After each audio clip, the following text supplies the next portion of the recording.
Hello there, and thank you for joining me in another of my painting adventures. Well, here comes Barbados, turquoise blue waters, warm balmy breezes, palms, tropical fruits, and some beautiful scenery.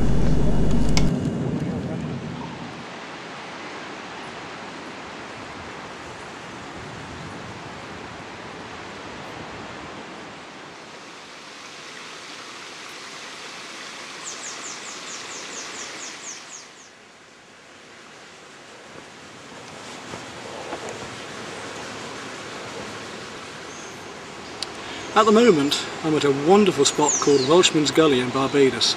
This is where I'm going to start my introduction. We've come away from the coast now, having done some paintings and filming already, which we'll show in this video. What I'm going to do in this video is show Barbados as compared to New Zealand, is show the warmth of the beaches, is do some underwater filming, and then link this underwater filming and the shots of the fish with the work I'm going to do for a 2-day residency at the Deep in Hull. You'll see some work that I've done already in Plymouth Aquarium there also. So show you how to do some really hot beach scenes using acrylic inks and pastel and watercolours and some Chinagraph pencil. Then I'm going to show you a few shots of some colder snow scenes and some work done in Norway as well.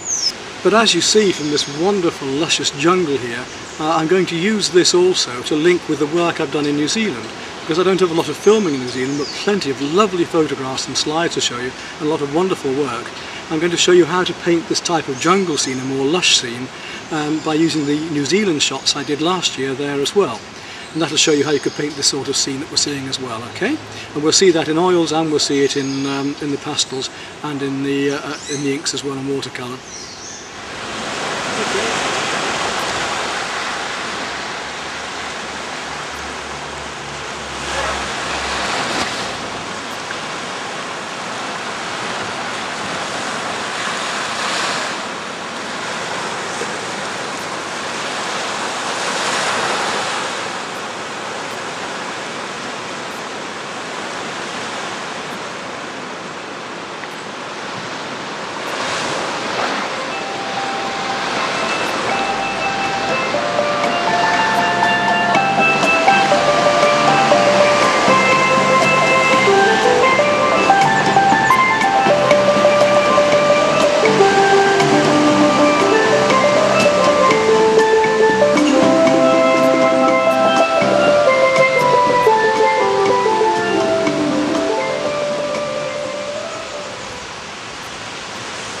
Let's have a go at a very quick sunset.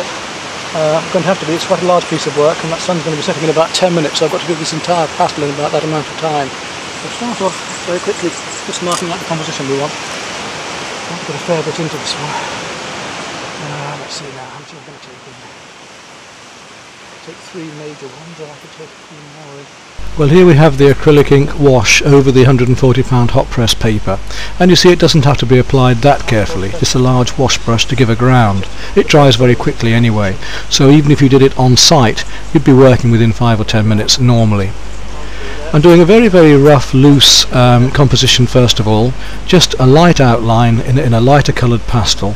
All I need to know is whereabouts my basic tones and shapes are going. I'm going to be putting a lot of negatives in here. In other words, I'm putting in the lights around the darks here. Let's get straight round to it. will come straight into some of these lines. What I'm commenting on in the background at the moment are the amount of negative shapes I'm dealing with. I'm not just putting lights over darks here, I'm putting the mid-tones and light tones on first of all, with the dark underpainting glowing through to give that nice effect of light.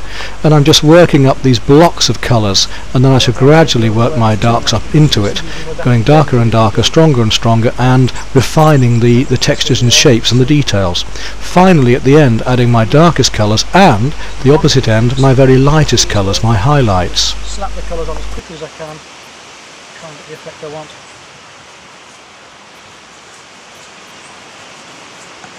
A question you might well ask is, why am I not using ordinary pastel paper? There are several reasons for this. There's no real main reason why not, and in fact this is possibly a slightly more expensive way of working.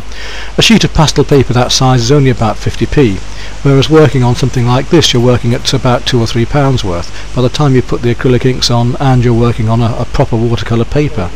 But it does have other advantages. I can only carry so much paper and so many materials with me when I travel abroad. So just to carry 2 or 3 textures or surfaces of watercolour paper, some rough, some not, and a certain amount of the hot pressed, means that on the hot press I can work very fine details if I wish to, or I can put the different variations of acrylic ink on, as you'll see later in this film, and then work the pastels over the top, or I can just simply put a coloured ground on and work over that. It takes a pastel equally as well, and possibly equally as well to the pastel papers. You could stretch pastel paper in water, people don't realise that. You can stretch pastel paper in just the same way as you stretch watercolour paper, and can then work over it. If I wanted to though, I could work more easily the wet pastel over watercolour paper than I can over pastel paper, which can tend to go a little bit furry when it's wet, whereas the watercolour paper is intended for that, having the amount of glue size in it.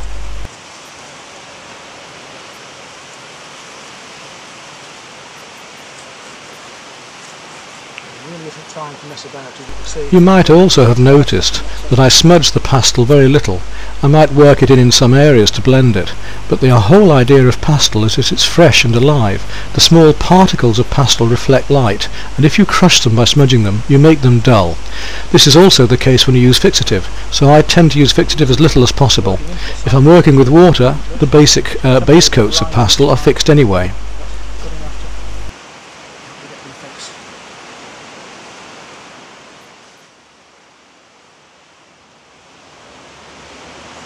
You'll notice that the technique here is that I've coated the paper in a deep blue acrylic ink already. It's a £140 Arches hot press, so a smooth surface. Then I'm going to work my lighter colours over the surface, letting the dark just glow through, that blue glow through as shadows. And I'm able to gradually build up the pastels from the light to darker and darker and darker. I've got to work very, very rapidly because the sun is sinking very rapidly.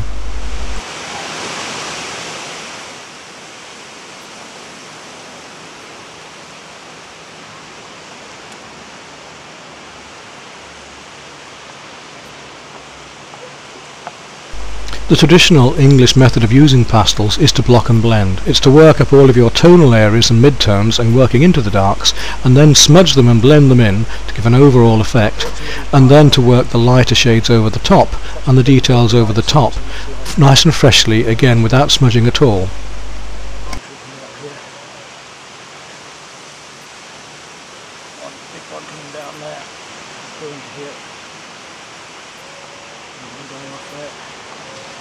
You will see that I use the pastels on their sides a lot during my work. This is called scumbling, and it's very important to remove the paper from the side of the pastel. So many people are wary to do that. It keeps their fingers clean, they want to be neat and tidy, but if you don't take the paper off, you tend to just use the tips of the pastel and get a bit scratchy with it. If we take the paper off, we can use the whole flat of the pastel to scumble or to work lightly over the surface of the paper or other pastel, letting the undercolour glow through. It's a very effective method. Basically we've got blocking, which is working very heavily and then blending with our fingers. We've got scumbling, which is using the side of the pastel across the paper to let the underpaper or colour glow through. We've got feathering, which is using the tip of the pastel very, very lightly in constant strokes, again which lets the colour go through underneath. How the colours when they come against the sun warm up somewhat.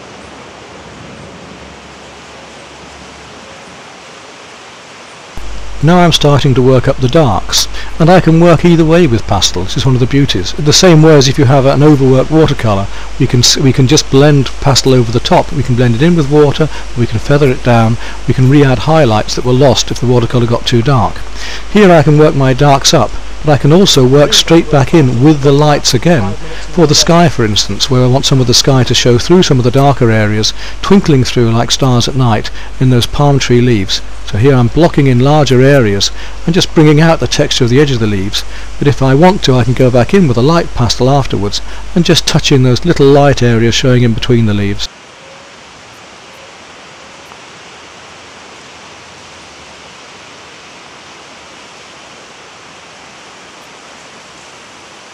The trouble is with the amount of details on these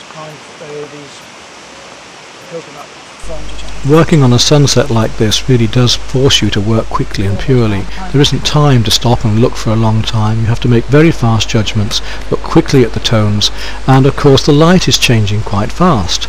If the light changes, not only do the tonal values, but so do the colours.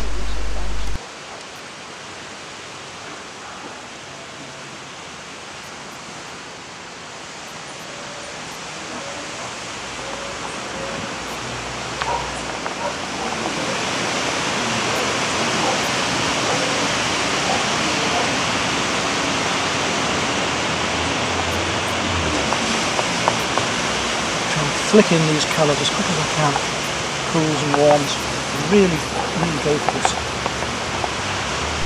Once we have all of those areas blocked in and the main lights and darks and colours actually worked up as our undercoats, then we've got just time to rapidly go back and put all of the highlights in and start picking out the details. It then depends upon the time you've got left for the light and just how far you want to go with your details. It may be you want to finish quite loosely and fairly abstractly, but if time permits, you can stop when you want and put as much detail in as you like. You're in control. We get the right little figures down there, we can slot those kiddies in, that's rather fun.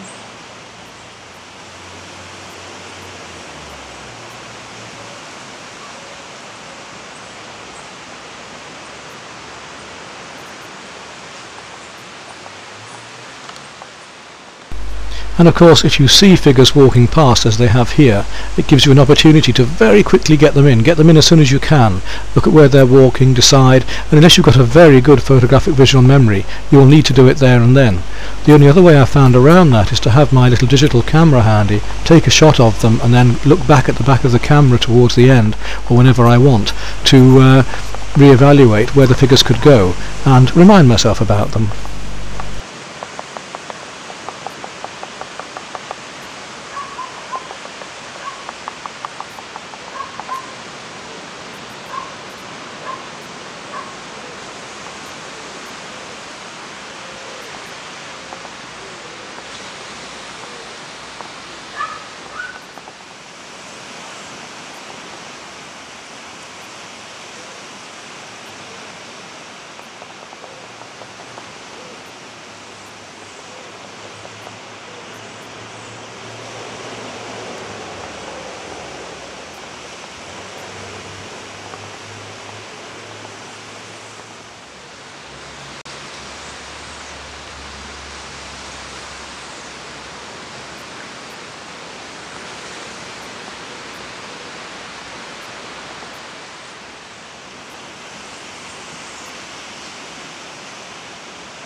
Perhaps now you can see how you can start to add the details into those blocked in areas earlier, how you can work the details up at the end and go as far as you wish to go, making the light shimmer through the darker areas and getting your light textures in.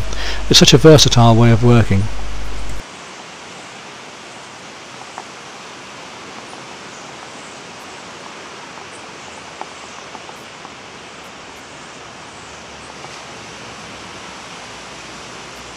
I thoroughly enjoy working into the light and into the sunset as long as I'm not blinded by it, but actually you'll find working into the light the shadows seem to have a lot more colour, and you'll see here I'm using the warm and cool blues to work against each other, and even the warm colours such as the yellows and the reds have a great variety between the two ends of cool and warm. A cooler red is a purple, whereas a warmer red is an orange.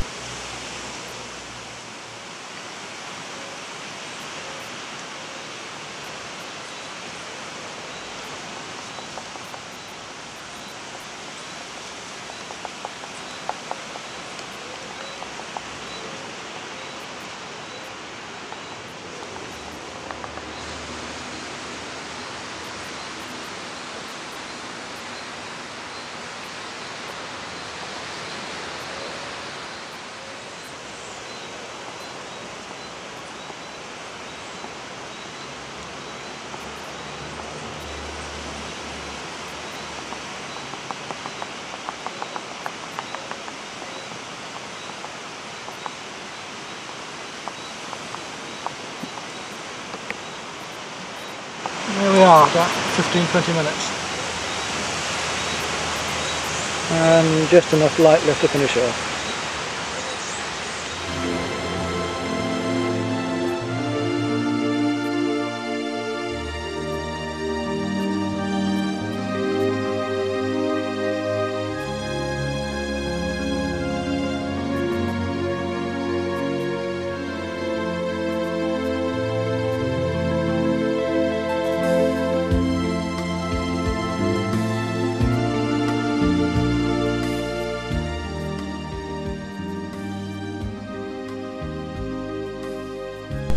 Well, here you can see the acrylic ink underpainting and then the darker pastel being placed on top. Then we'll gradually work up the lighter colours around this, letting that deep blue glow through, and working further forward more and more, adding more and more of the lights until the very end.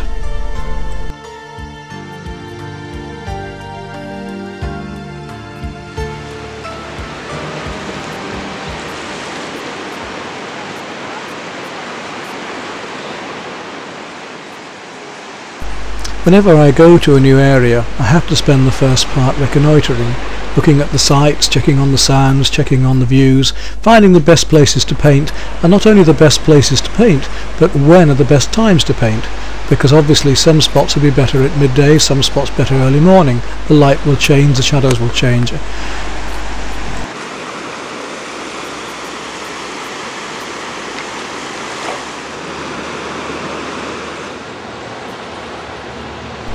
And my actual reasons for being here: of course I'm going to enjoy a wonderful break, I'm going to enjoy those warm seas, the tropical foods, the fruits, the scents, the whole experience.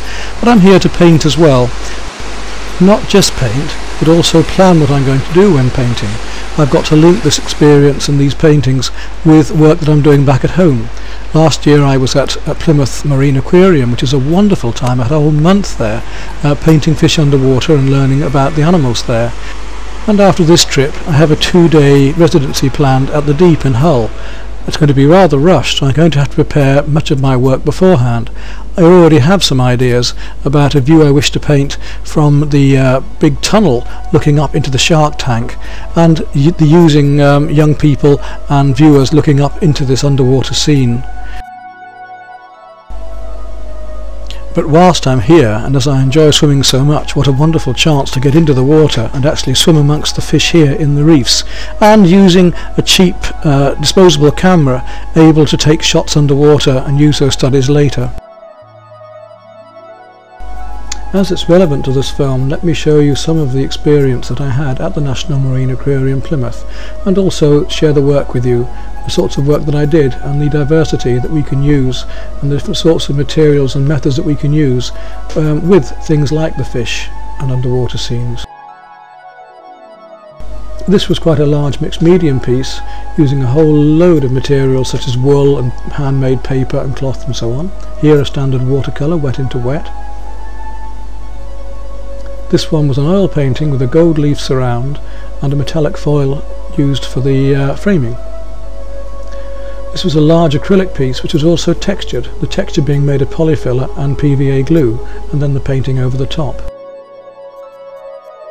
This work was based on several photographs to give the feeling of the human outside the tank and then the world within.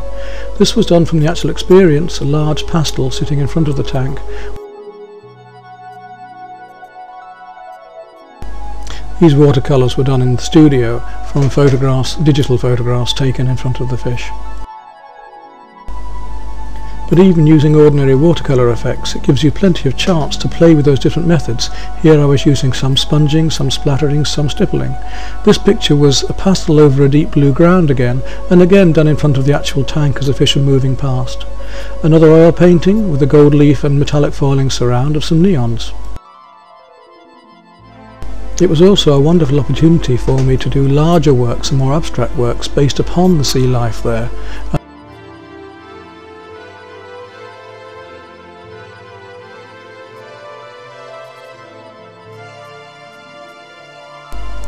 But very strongly in the back of my mind is that after this trip I'm going to have a 2-day residency at the Deep in Hull, where I hope to do a very large painting, a composite based upon the main tunnel there and the sharks and the big rays and the deep blues and turquoises and colours showing through.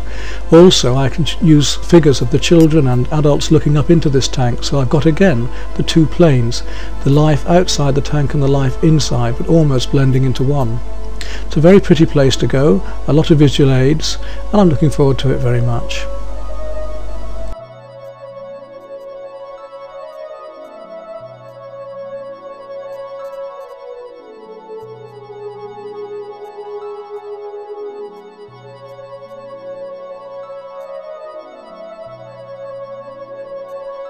The Deep also have accepted one of my works on permanent display. This piece, which has one of my sea poems running right the way through it. It's an acrylic painting, and then it's nice to be able to use another medium such as poetry to link with the images.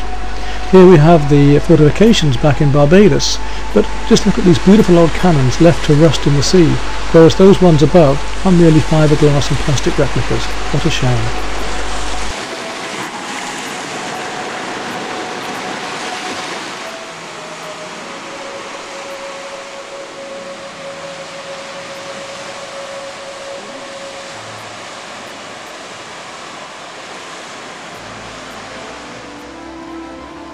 During this film I hope to show you the whole of the island, including the wildlife, its birds, its flowers, its plants, and of course these little crabs and the fish. And in fact, talking about fish, let's get to the nitty-gritty. Here I am, going to be doing studies of fish later on, so I need to get into the sea.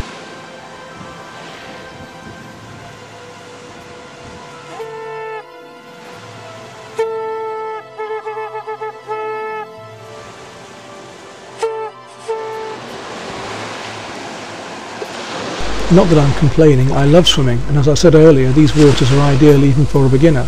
But here you can see you only need the basic equipment, one of these little disposable cameras, and then simply plunge in there and get in amongst your subject matter.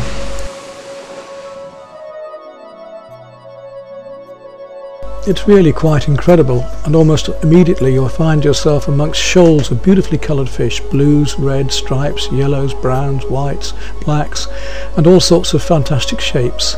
Here most of the coral closer in is dead, but further out and in certain other areas that are more protected there are lots of beautifully coloured corals. Here you see a small pipefish, and then these myriad shoals of angelfish and hatchetfish. Deep down and quite a way out I had this quick sighting of a turtle trying to swim rapidly away from me, the only view of a wild turtle I've ever had. One of the hotels had very wisely built an artificial reef and put these containers down where the fish could hide. This was a large pufferfish, at least 2 foot long, and in fact it had a strange face with teeth almost like a human being's, quite large.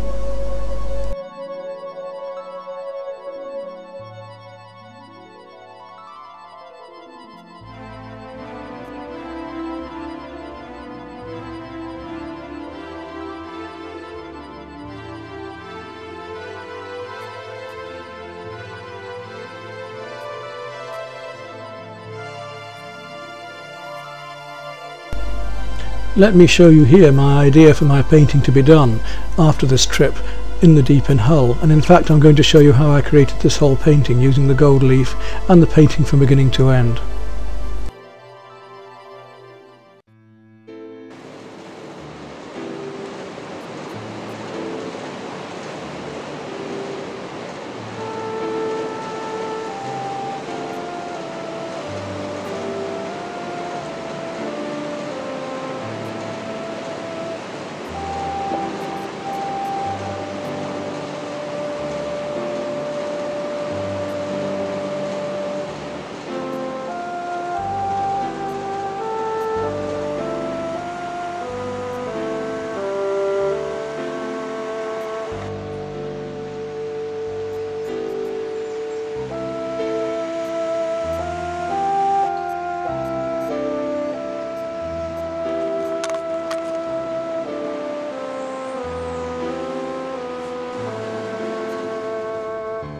Markets are always worth visiting, and often you'll find some wonderful compositions and ideas for pictures there, taking photographs and doing studies. It's also worth looking at the local boatyards or moored up boats, because quite often, like this, you'll find a delightful little picture of a boat reflected in the water.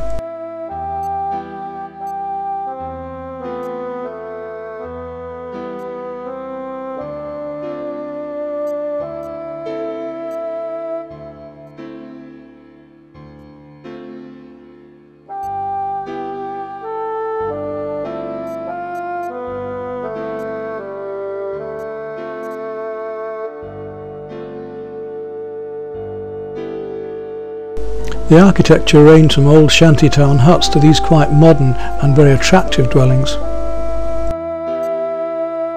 From this rather daunting shot of the other side of the island, let's move back to the apartment that we have and the view just out from our balcony.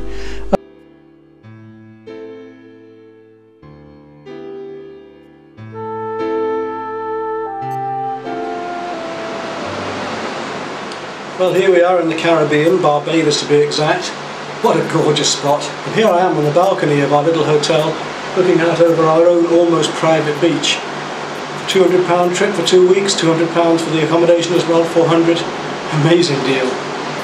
On this little picture, I'm going to actually do the view from this hotel balcony and use some of the unison pastels again, my favourites, and use them with water. So I'll use water and my brushes and the pastels on a hot press £140 Arches paper, which should give me plenty of bite. I'm very tempted also to use some acrylic ink, because I have some beautiful turquoises with me. But as I actually have some lovely turquoises in this set anyway, I may get away without them. We'll see. The main thing is just to enjoy myself. I'm going to do a very simple drawing to start with, just to show the horizon line, a few places of clouds, and the composition of where the palm trees are going. I want to really push colours on this, so I'm going to wet the paper first and then apply the pastels. So a nice big oval mop, plenty of water on. Let's look at this for a start. It seems very strong at first, using such a strong colour, such a strong blue. It might seem too much to you, but as I put the other blues on, they'll balance out, of course. I'll get my water onto this and blend them on in, and come back on with the lighter pastels then. That's the beauty of working this way, is you can work any direction you want. You can see what I'm doing here. Absolutely gorgeous way of working. You can even use your fingers if you want to smudge and blend and feel those clouds. Let's go for some really stronger blues up here. So the paper's quite dry up there now, so I'm having to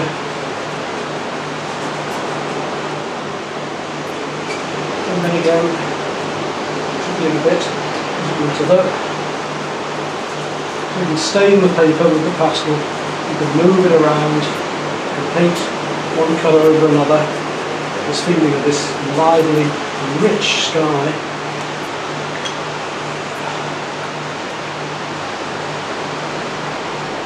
Now let's start to look at the lighter areas of the clouds, bring in some of these warm greys.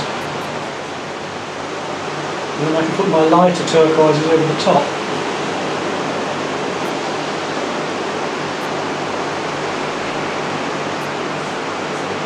Give it a good wash of that colour, so you can use it just like watercolour.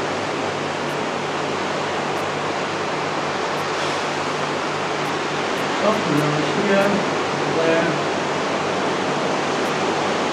and up there. So although it's a coarser medium, obviously, than watercolour, you can make some quite nice washes with it. You can go dark over light, light over dark, any direction you want.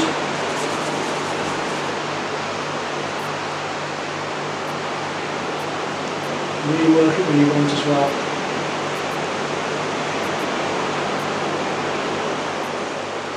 So this is pastel over the drier paper now, and any smudges like that we can gradually lose, you see, as we go on. Sun's gone a bit from there now, so I've got to wait a moment. While I'm waiting, I'll just flick in some of these white waves in the distance, because that's dry enough there now. And look what happens when we touch the drier areas. The pastel goes on nice and cleanly. I need to be a little bit creamy in places actually. I can soften them with my fingers. Again, we can see what we're doing, look. having to work on the balcony, so one thing with these videos is, it's not done in the studio. You must remember that I'm working for you out here in reality. So you're seeing the real thing happening under real conditions. And if I can do it, I'm sure with a bit of practice you can, possibly even better than I can. So just get out and enjoy it. Working on those trees. And you get the feeling of the palm fronds coming down.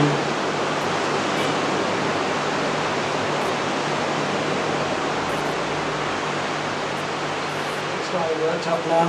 With the sea areas, with the turquoises and the pinks and the blues coming in, just really starting to get into these trees and the building here in the foreground. So I want to push the colours out into this for you. So you can see that on holiday you can do it just as easily yourself. Lots of pastels, brush, some water, and you're there. Sort of a framework coming into here. So I'll just put in some darker shapes. With these leaves coming in around this corner.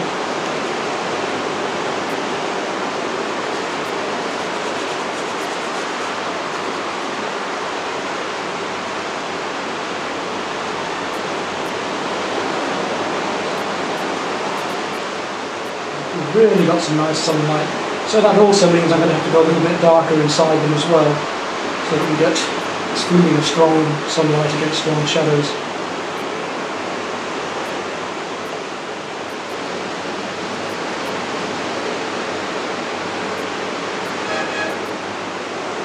Waves around and backward.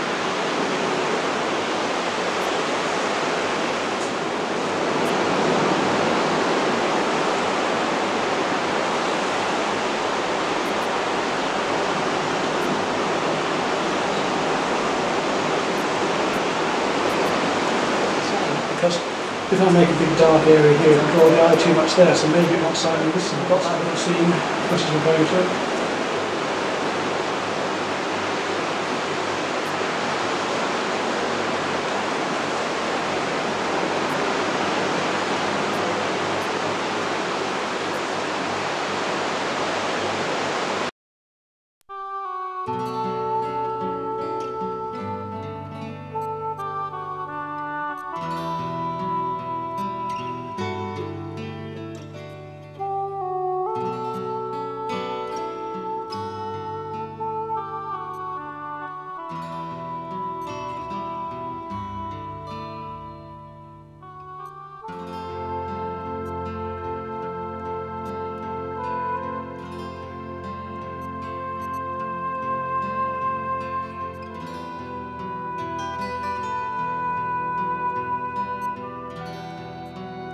Cocoa pod on a cocoa tree,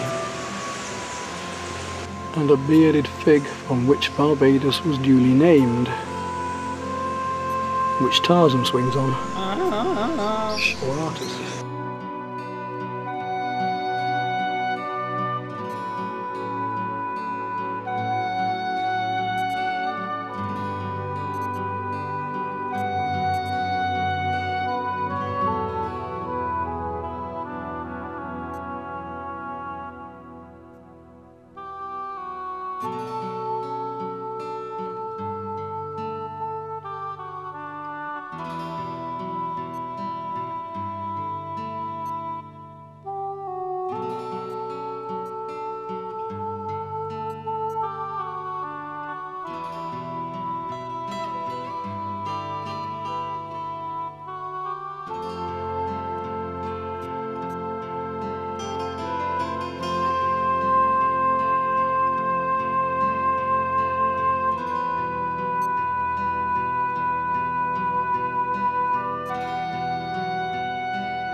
Right, we go down to the beach and we pick up what we find there, a nice fresh coconut, some local rum, and make ourselves a lunchtime drink.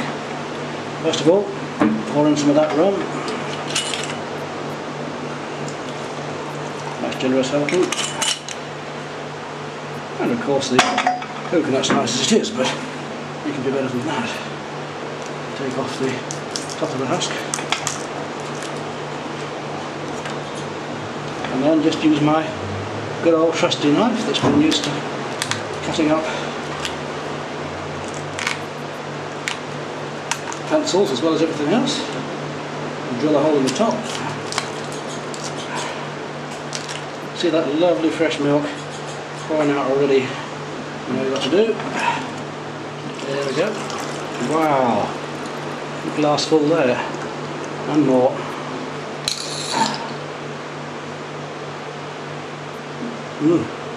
Is that something else?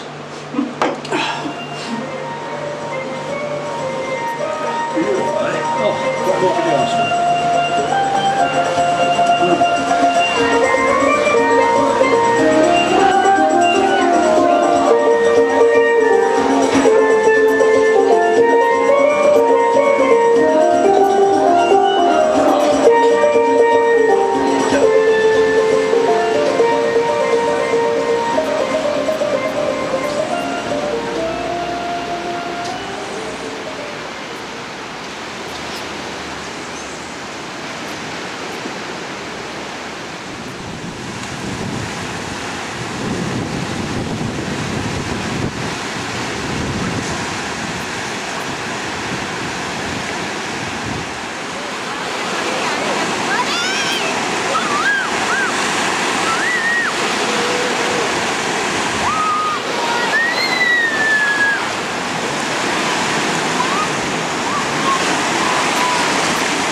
Yeah, man, the right side one, man. Oh, God.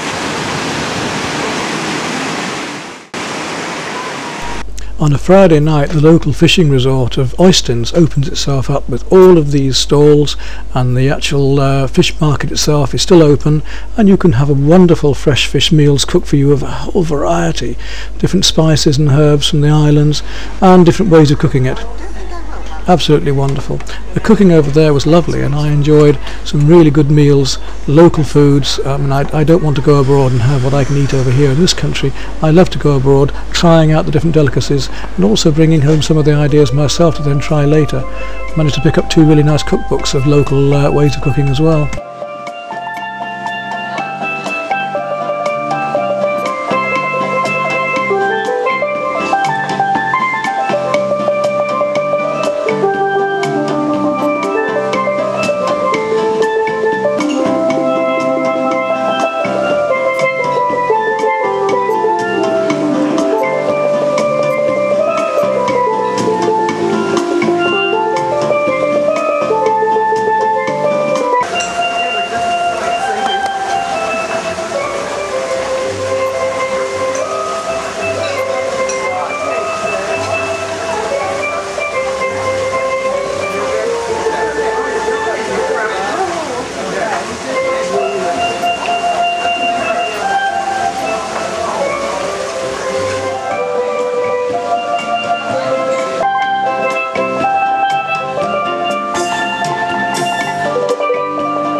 Perhaps this gives you an idea of just what a choice you've got when going to one of these evenings. Such a wonderful platter of different fish, all beautifully barbecued and cooked.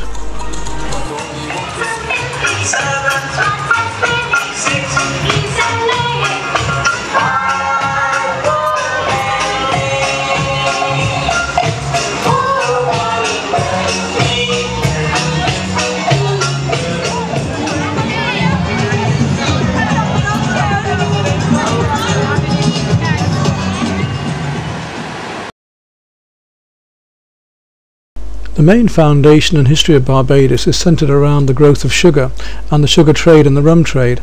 Let's take a look at the actual thing.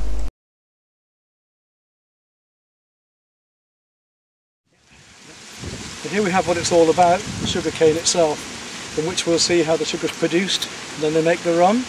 Wonderful stuff.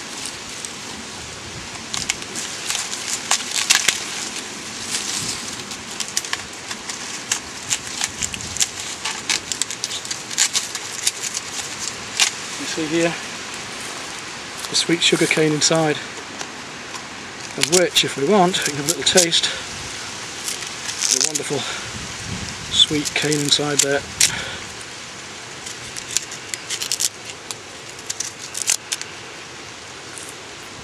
Yep, really sugary and sweet. Okay. The landscape of the island has been very much shaped by the past sugar plantations, and many of these beautiful houses still survive, and you can go around them for a small fee and sometimes just to take a look free anyway.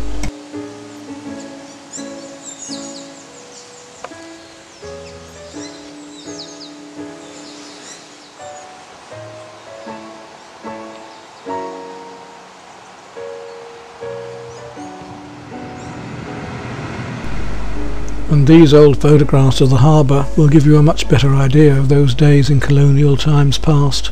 All of the slave labour that was used, very, very hard times. And when we go through the museum shortly, which is a very, very good little museum and still being expanded, you can see many of the tools of the trade, some of them quite horrific.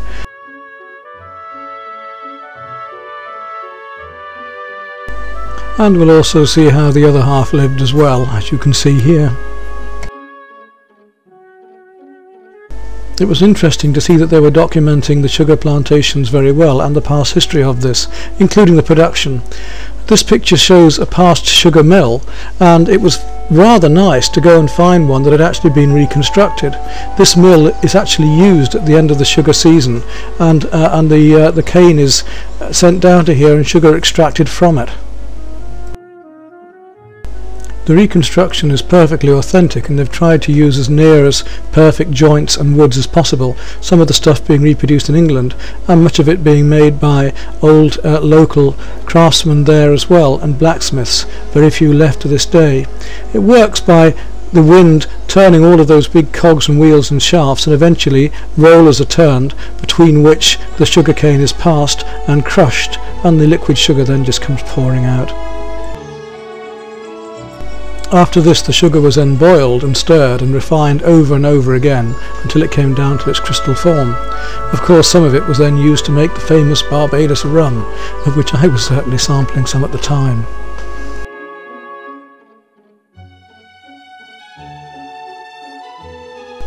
The museum nearby also had a very, very good collection of artefacts right from ages past, from the earliest slave trade to the old sailors' clay pipes here and the farm workers' pipes.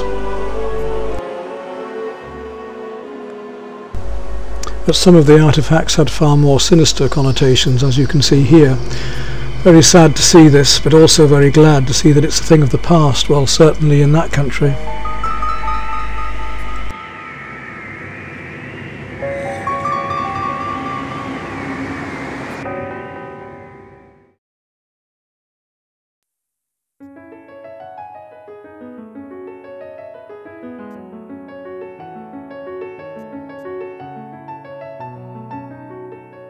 One of the new areas being set up were a whole series of rooms, bedroom, dining room and so on, through which you could look through the windows, although you couldn't walk around the rooms, and see what it would have been like in bygone days. Some beautiful artefacts, some wonderful furniture and things from the past.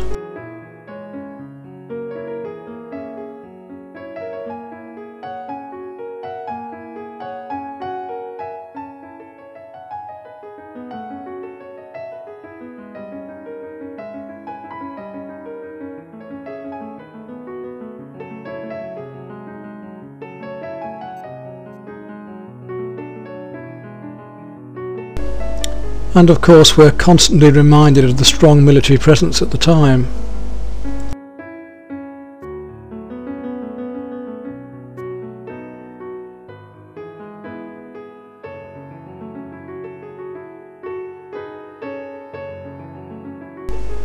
And there was a beautiful collection of dolls. Unfortunately, some of them would be deemed rather politically incorrect at the moment.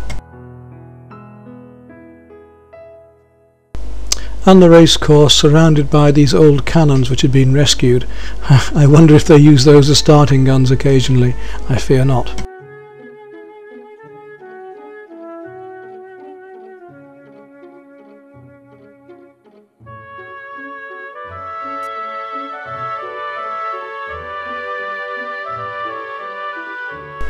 And there was a rather lovely display of the articles to be found in the ocean around the island, the corals and the sea ferns and the shells. Not nearly as pretty as the real thing though when you're actually out there swimming.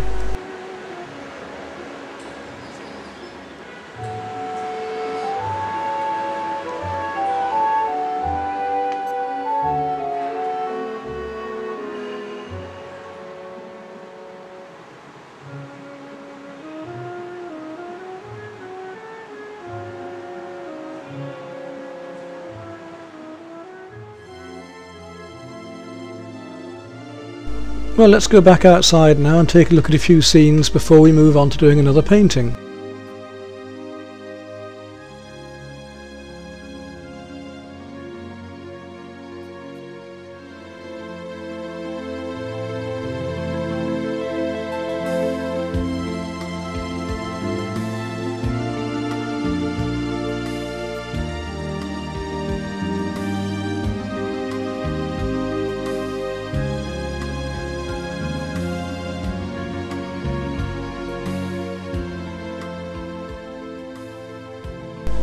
The next two pictures that I'm going to do were possibly my favourites of the trip, where I used acrylic ink underpainting in varieties of blues and turquoises coming into purples, and then when they were dry worked the pastel over the top. It's a very fluid, very rapid way of working and very vibrant, and I feel matched what I was trying to find and trying to give the impression of in the work I was doing there.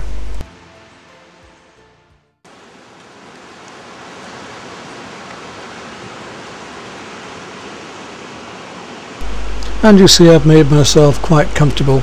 My box of unisons in its ordinary cardboard box, a little three-legged stool, my easel, a piece of hardboard and a piece of £140 Arches hot press. The box of unisons that I show you here I find will do work in almost any climate, any country and any light, but I do tend to add a few very bright inscribes later. They're cheaper, but they have those nasty garish bright fluorescent colours which are very, very handy when working with flowers. If you want to look at the colours more closely, all you have to do is stop the section of film where I'm showing the individual sheets so you can get the numbers off them.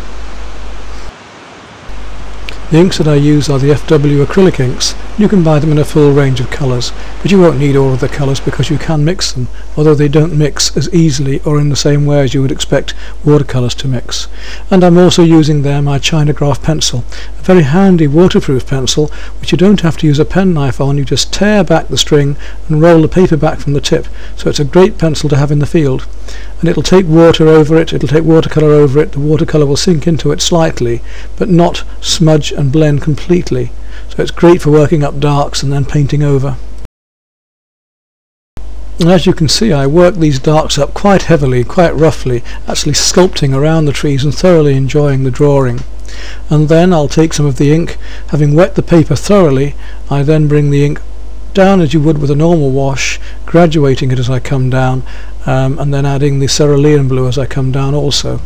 Once the cerulean blue is on, I'll work down into the sea, and then as the paint gradually dries, using wet into wet techniques, come back in with the other blues and the purple again, and gradually work up all the cool shadows.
And as soon as the paper is dry enough and the inks are dry enough, we can start to work the pastels over the top. It's a lovely way to work because we can put lights over dark, darks over lights.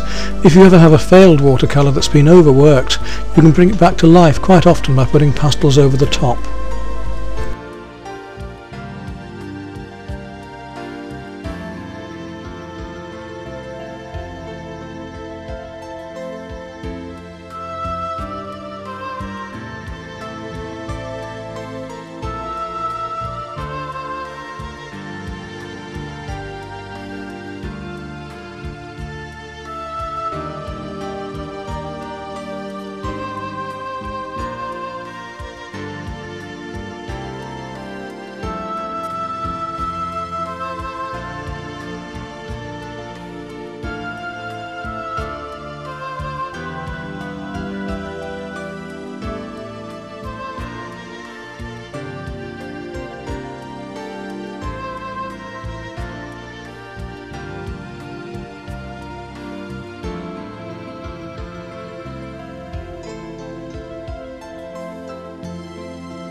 And so you can see I'm gradually building up my mid-tones and getting lighter and lighter, working towards my final highlights, and of course putting in some of the extra darker colours in between and towards the end. All the time I'm allowed to let the undercoat glow through, which gives this beautiful vibrance, almost like an impressionistic picture. If you're using the pastel lightly, remember, always take off the paper from the outside of the pastels. Never have the big pastels with the paper wrapped around the outside, because you'll be tempted to only use the tip of the pastel rather than use the flattened side of the pastel to scumble. So using that flattened side of the pastel, we can not only work across the underpainting, but across layers of pastel we've already put on.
You might notice the use of the little figure in this painting to help give the painting scale and lead the eye in through those trees and onto the horizon. You'll see this also in the next painting, which I'm going to show you in a series of stages, from the use of the acrylic right through to blending on the pastel on top. You'll see towards the end that I suddenly put a few figures in, again to give it space and perspective and lead the eye through the bay.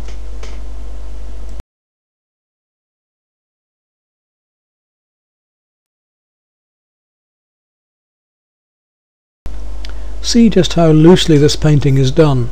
We wet the paper again, dropped in the blues and the turquoises, wet into wet. No worry about whether there's occasional blotch or it isn't quite even or level. That isn't my intention. And once the ink is dry and we've got our basic foundations of tones and shadows underneath, we can start to work the pastel over the top.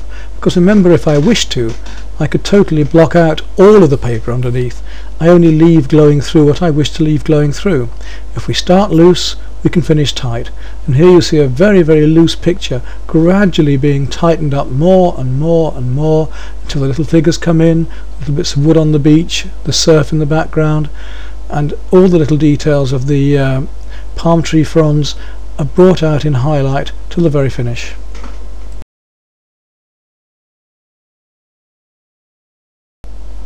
I'm showing you my suggested palette of watercolours. I've added quincridrome red and quincridrome yellow to this since, but this series of colours will give you nearly all you need to do any sort of painting all around the world, whether it be flowers or sea or landscape or trees, but they aren't as vibrant as the coloured inks, and it's horses for courses.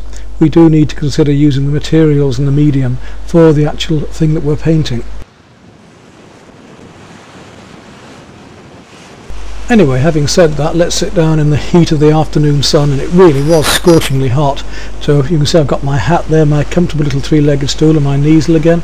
Everything around with it I need to quite easily carry and quite lightly. And I'm going to have a go at doing a watercolour. It works alright, but I'm not as happy with it as I was the acrylic inks and the pastels, because I didn't feel that the delicacy of the medium really reflected that vibrant strength that the light and colours gave of the Caribbean. But it was fun to do, and I'll show you the techniques I used. First of all, I put masking fluid on for the areas of the tips of the waves and the highlights on the palm fronds. Then I put water over the whole thing and did my usual washes, working down from ultramarine blue through cobalt and into cerulean. Once I got the washes on, I was then able to put on the lighter colours for the palm tree and also work down through the sea and through the sand.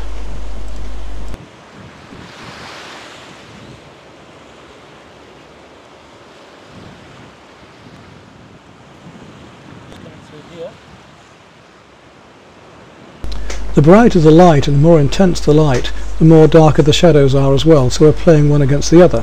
It's the usual opposites: cool against warm, light against dark, rough against smooth. I noticed also that the horizon, the sea at the horizon, was a very deep blue and deep purple, which also helped to play the brightness of the sky against that deeper sea. So we'll try and achieve it as simply as we can.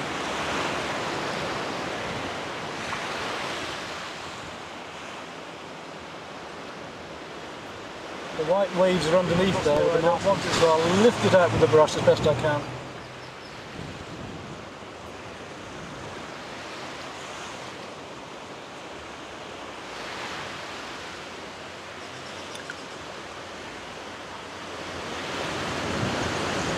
Well, some papers you can lift more easily than others. This one isn't particularly easy to lift out of. What I'm discussing here is the fact that the conditions don't make watercolour ideal. The air is so dry and the paint is drying so quickly that when you want to come and lift off, the paint has become totally dried in, and lifting out can be quite awkward. It has some advantages, but I prefer to have a little more time to work the watercolour, It's very unforgiving working in a dryness like this.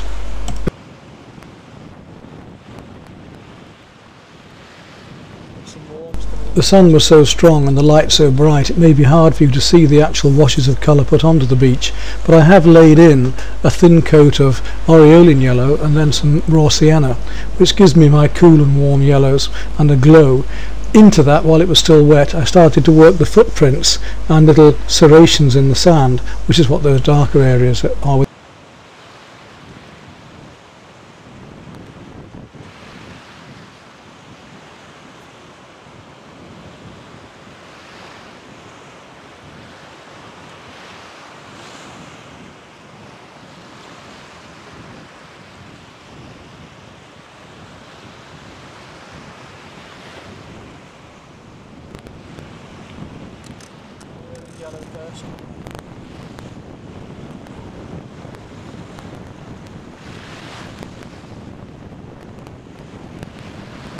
Right down through here.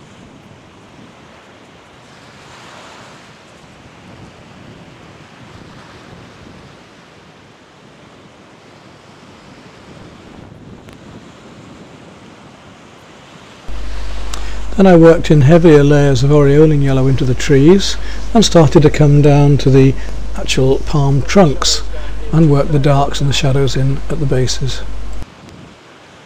Across the side. Tree trunks.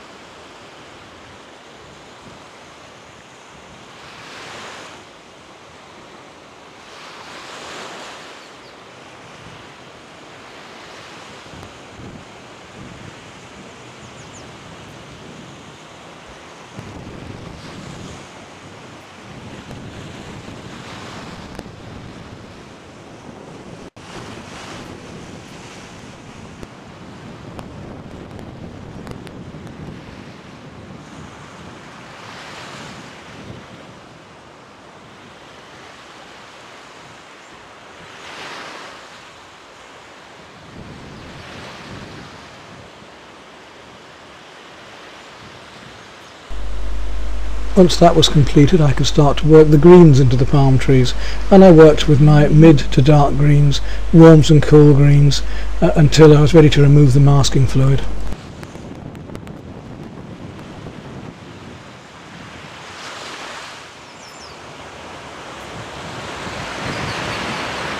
Dry brush work now to take some of these colours back a bit.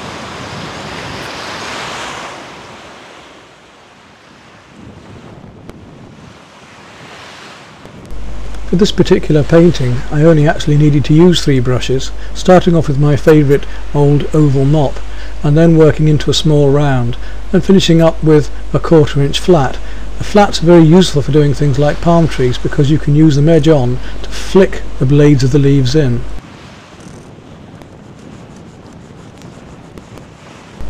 And you can see here, once I start to remove the masking fluid, why I have used the masking fluid. The highlights of the tips of the waves show out. As I come across those palm trees, all of the lighter highlights that the sun are catching on the shiny palm fronds and tips will be removed. All I've got to do afterwards then is come back into those light areas with thin washes to take them back from being stark white and bring them back to the colour of the reflections of the sunlight and some of the half shadows of the leaves. 2 tips here are that it's useful to use a cloth rather than a piece of tissue or your hand to take off the masking fluid. It tends to rub it more easily. And secondly, that if you leave the masking fluid on and it's too hot, it tends to actually melt into the paper, so beware of that.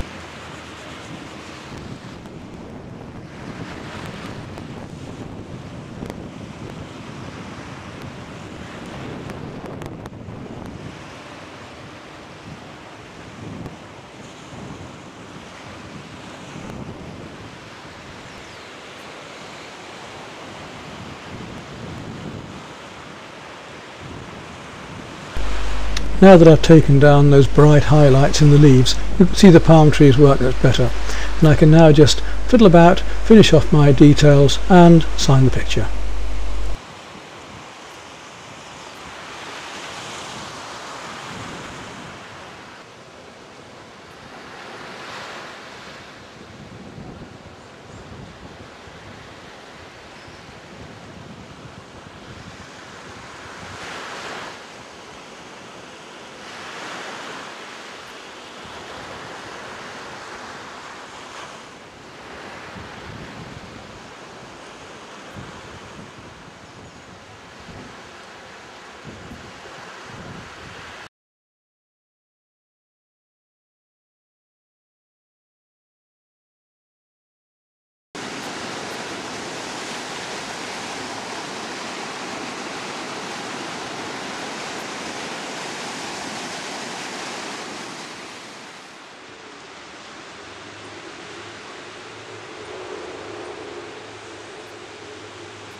The west coast of the island that we've been concentrating on till now is wonderfully calm and safe to swim. Let's go and take a little look at the east coast, which is much more rugged, and we'll do a picture over there shortly as well. There are cliffs and there are rocks, and there's a sea with such strong currents and large tides and waves that you certainly wouldn't want to try swimming in there.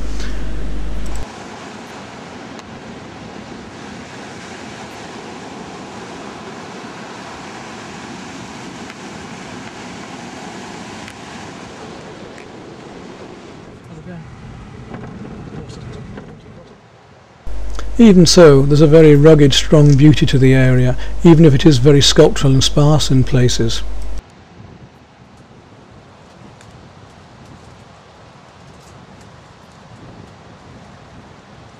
It isn't somewhere I would like to have been shipwrecked in the old days. There was one lone coconut on this palm I thought I'd have a little go at trying to reach, but far more difficult than I imagined. Bit of fun though.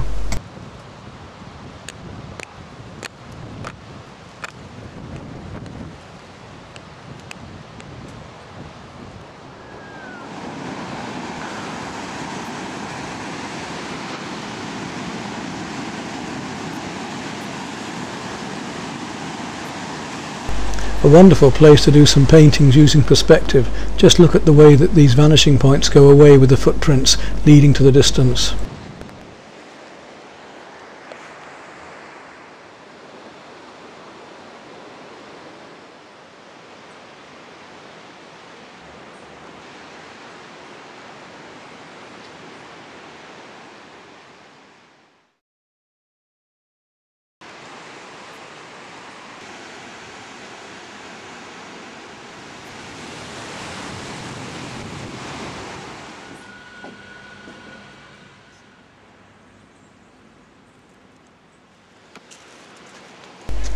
Back to the west coast and these beautiful sunsets that we have over that side. Back to the calmness again and the moon rising over the palm trees. The camera that I'm using has the facility to be able to do infrared and take shots in the dark. And we had these fruit bats coming into the trees.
The wildlife park enabled you to get right in amongst the animals. If you had a sketch pad you could have taken some wonderful drawings. I didn't at the time, but did have my digital cameras and my video camera, so I've got plenty of material that I could use in the future.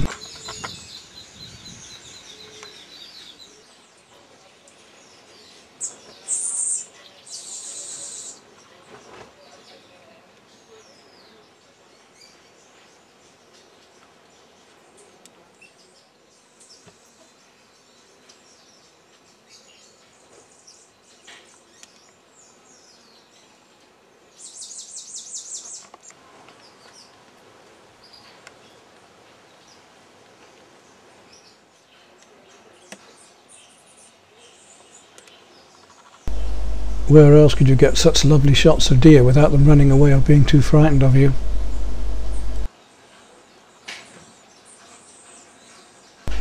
And this spider web could give rather a technical challenge if you wish to produce it. Possibly pen and white ink, or a very, very fine rigging brush. But another answer to that might be the Palette masking fluid that I use. It's so fine that you can actually use it in a pen and it doesn't ball up. I much prefer it to the normal brands of Winsor & Newton and so on.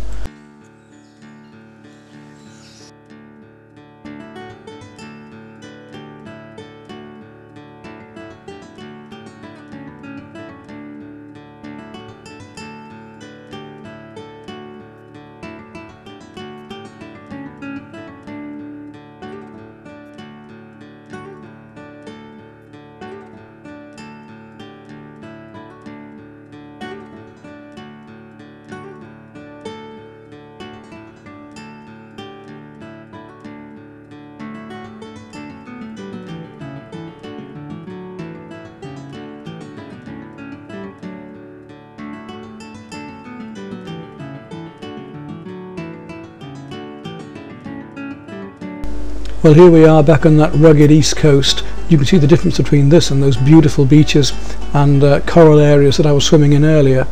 Let's go up onto the hill now and have a go at painting a view looking over the bay, which is rather gorgeous.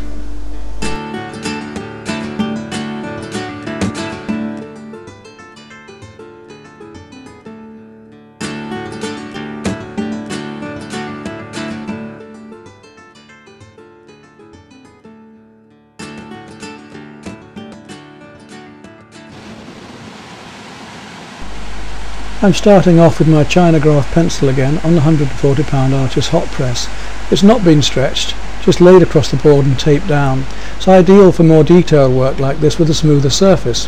This is a very complicated picture actually, with a lot of variety of different textures and greens of the leaves and the palms and different shapes of the trees coming forward, and quite a large distance between my foreground and eventual distance.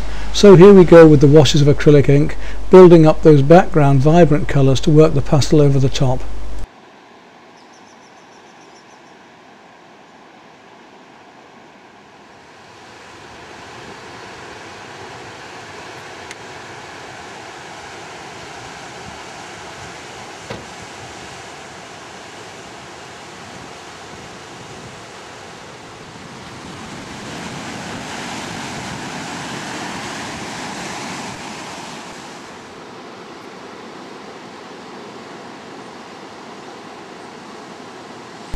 Once my blues and turquoise have been laid, I can start to put in the deep purple ink, and then as soon as it's dry enough, on I go with the pastel over the top.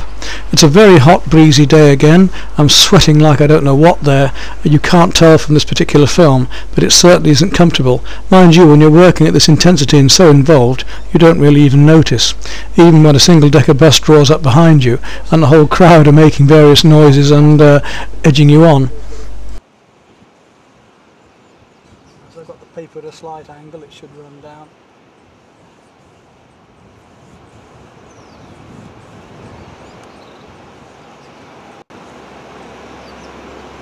You can still see the drawing underneath nicely then. You can imagine how lovely, how beautifully these pastels will work over the top of this. Deep purple wash over the rest of it down here, so I've got these lovely shadows to work through the palm trees and so on down here.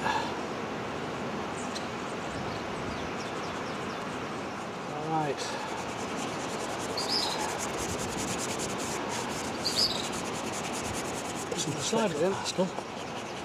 Paper's not quite dry to take it yet. I'll just start working some up. See how beautifully these peaks, those blue greys we're going to get in a moment.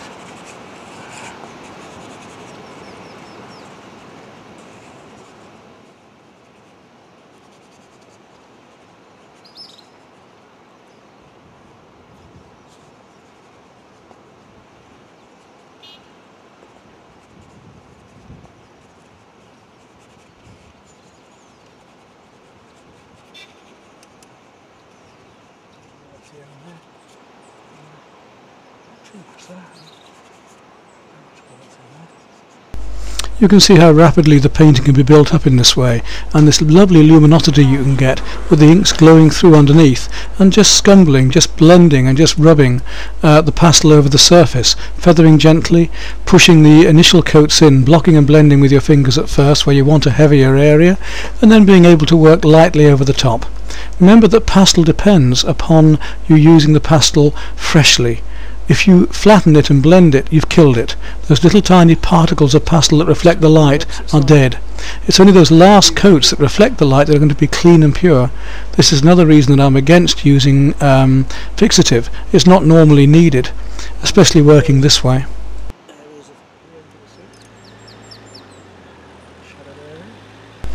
And remember with landscapes and with these greens that even though you may think that a green in the distance is the same as a green in the foreground, you know that because of the atmosphere things must go from warmer to cooler. So the greens in the foreground are usually almost certainly going to be warmer than the paler bluer atmospheric greens in the background.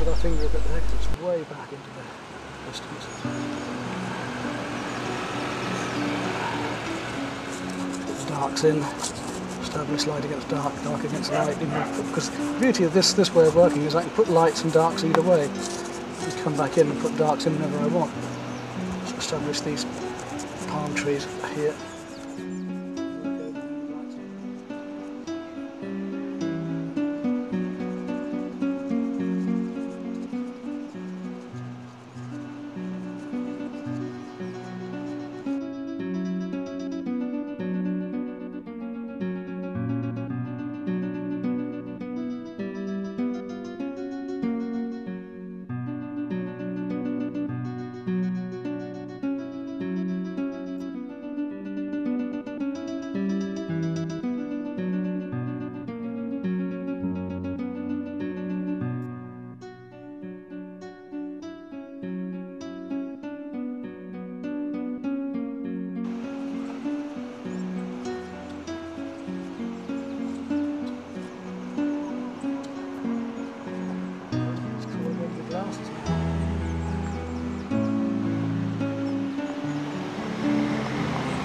Very difficult painting to do because there's so much detail. You have to take into account with all these lights and darks.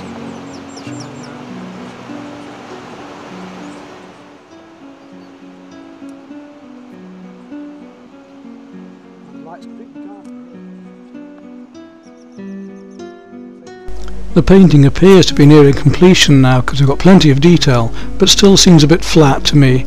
And I'm also going to have a go at that sky again. I find it a bit too even and a bit too strong on the right hand side, so I'm going to cut that back a bit to allow the eye to be led around that bay and back into the horizon line. There's that fine balance between working about what is in front of me and not trying to reproduce it as a photograph, to still use the beauty of the materials, to catch the light, to play with the technique, to play with the method, and yet have enough detail to give an impression of what I'm working about, but not illustrate it.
I'm not entirely happy with this picture as a painting or an image, but it certainly does capture that atmosphere and that view of that particular part of Barbados. There's a lot of the coast that is very, very like this, and this is part of what I'm doing here, is trying to capture an impression of that which I see that is special to each place I visit.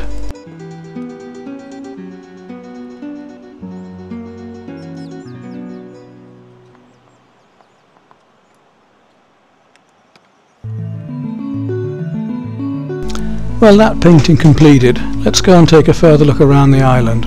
Let's look at some of the wonderful wildlife reserves, some of the jungly areas that we're going to compare to New Zealand later. There's some really lush vegetation and an amazing variety of tropical plants. Some of them that you see growing in greenhouses here would be 25-30 foot tall over in Barbados.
These pictures are nearly all taken in a beautiful little valley called Welshman's Gully.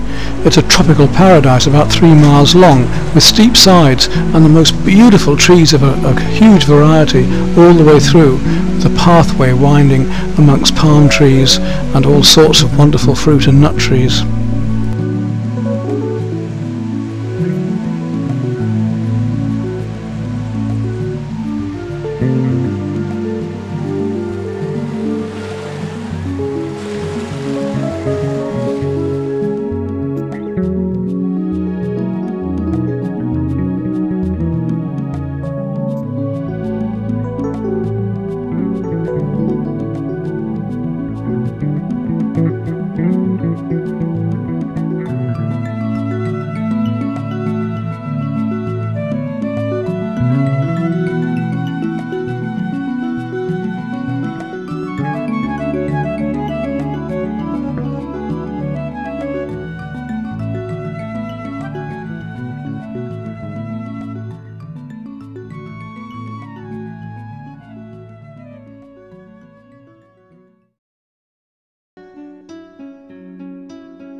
During my visit I went to see the Graham Hall Nature Sanctuary. Unfortunately it was still under construction, but they very kindly allowed me in and escorted me around so that I could do some filming. There's no doubt that the reserve is going to be a wonderful place in the future. Even now it has so much potential.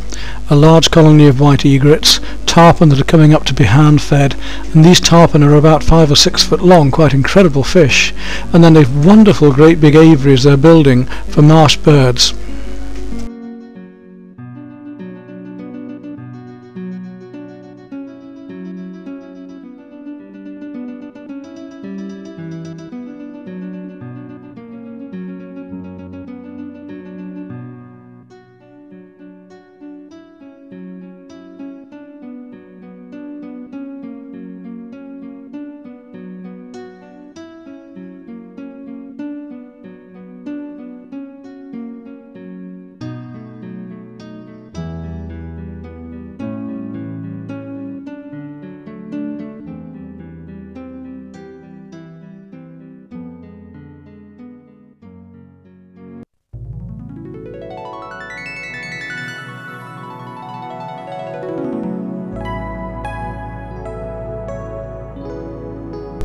even though only a small section of the whole reserve is open to the public, which is a very good idea anyway, because that is what a reserve is about, leaving the wildlife unaffected. You can still see a lot of the biodiversity, the marshland, the areas where the waders can get to, the beautiful creatures of the marsh, the butterflies, the insects, the dragonflies, and even the fish and the small crabs.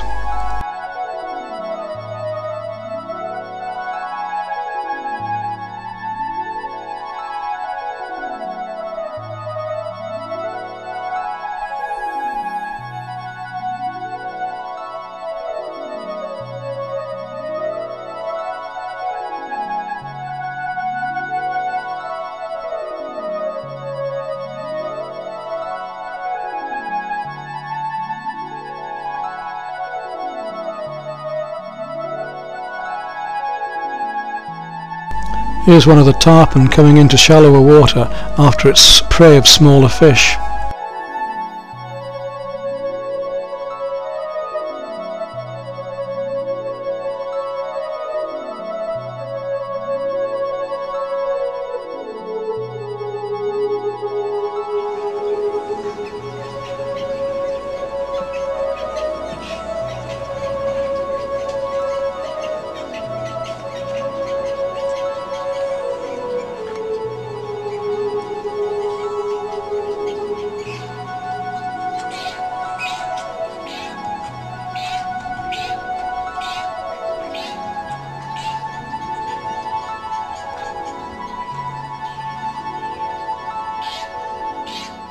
It's also a very good place to look closely at the mangrove swamps and how the mangroves actually grow.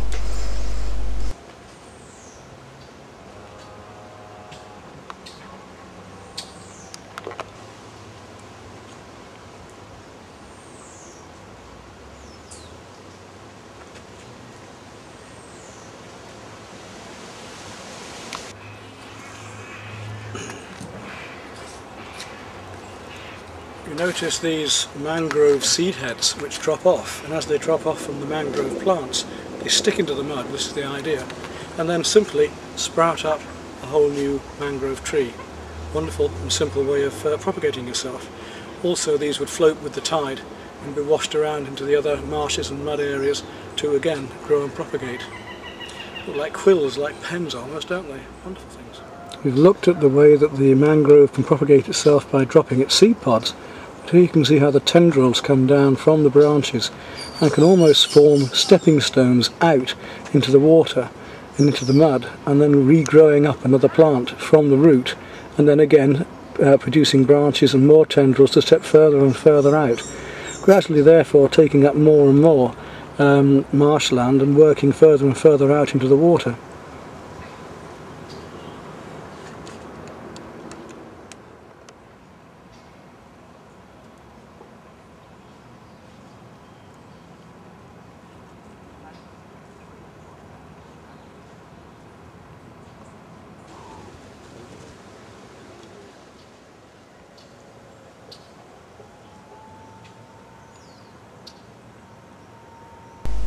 And here we see these large aviaries that they are building. Tremendous construction, beautifully done, and I can see that when they're finished and completed, and also have the biodiversity and the plants amongst it, it's going to be a wonderful unit, housing birds and enabling us to see and save species that need protecting.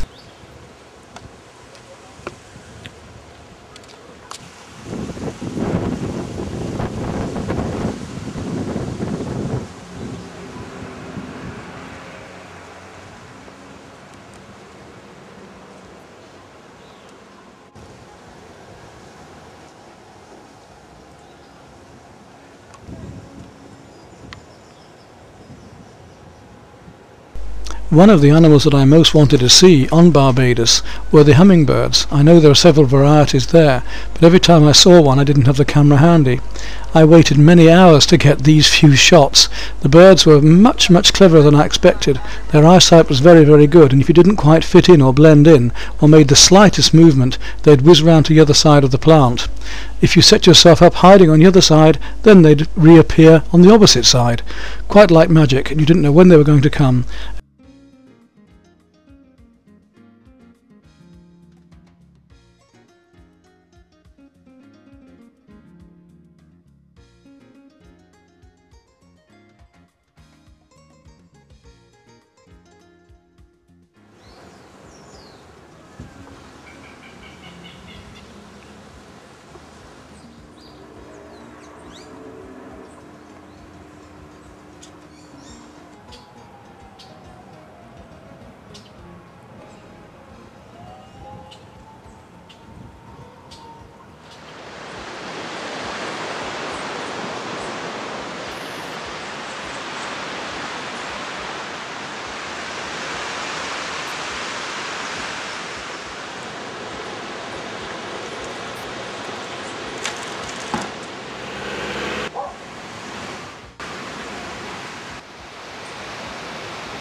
Even in a simple walk along the beach, you never quite knew what you were going to come across, especially if you were observant and looking out. Here a monarch or milkweed butterfly and its caterpillars. And the bumblebees were huge. We're talking of a 2.5 inch bumblebee here, almost a monster of a thing. Bananas hanging around on the trees, just so beautiful and so tropical.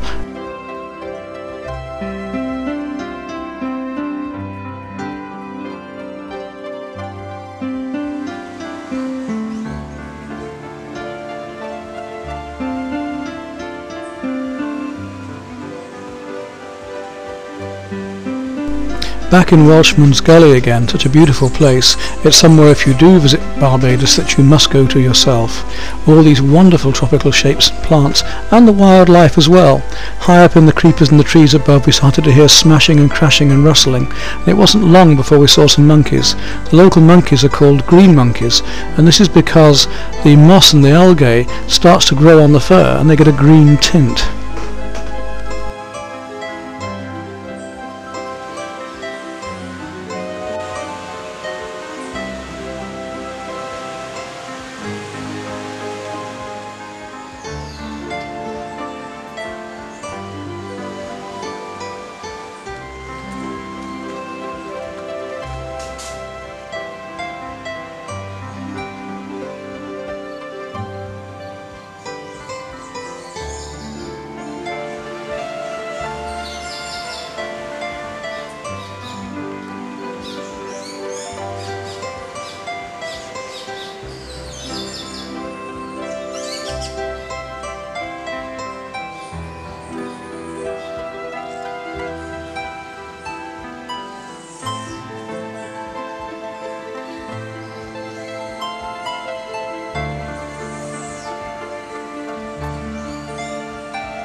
Well, that's the end of my trip to Barbados. Let's take one final look at the paintings that I did whilst on the trip.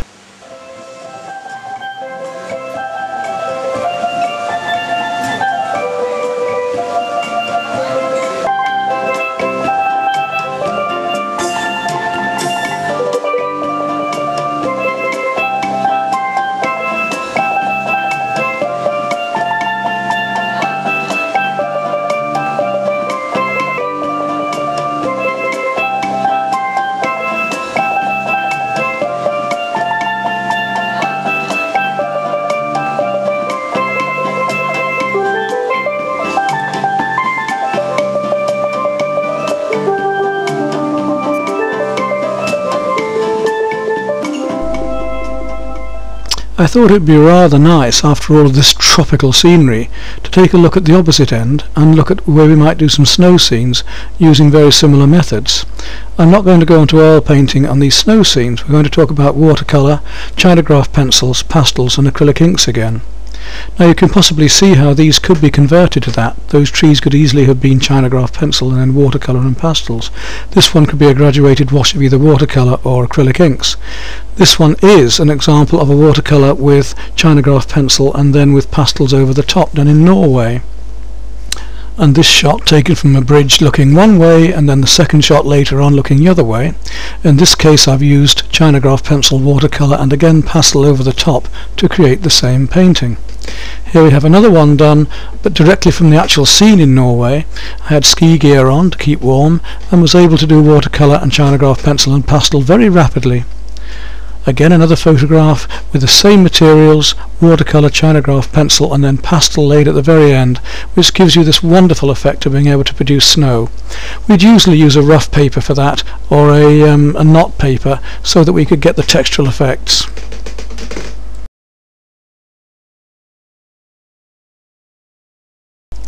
This scene is one from Welshman's Gully where we just visited, but then compare it to this photograph from New Zealand, up in the bush. Parts of New Zealand are so diverse that they are very similar to Scotland, very similar to rainforest, very similar to volcanic areas and even very similar to parts of England. This is an oil painting, and you can see the way that I've started it off by blocking in the lights and the darks, and then gradually over the top working up all the highlights and the details. It's quite a large painting. It's a 24-30.